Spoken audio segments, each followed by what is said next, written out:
受到疫情影响，已经停2年的台北迪化街年会大街，伫1月7日要重新开放。这回有300个店家参加，搁再配合兔年的围炉主题，希望吸引民众来拼胜利。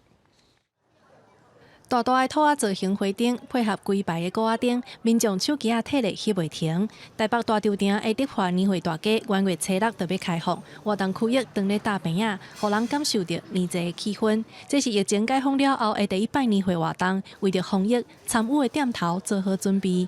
用这个小包装这样啊，现在大部分都是用这样，因为防疫期间哦，这种比较安全、比较卫生啊。我的物件拢用那个盖子盖着。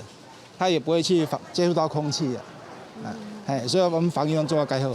除了食食以外，年会大街嘛设立各式牌仔甲电视广播，引导民众伫人济的时阵对边仔的巷仔疏开。迪化街商圈发展促进会表示，年会大街重新布置开放，有计来买年会设计的人会真多，成长了3到4倍了。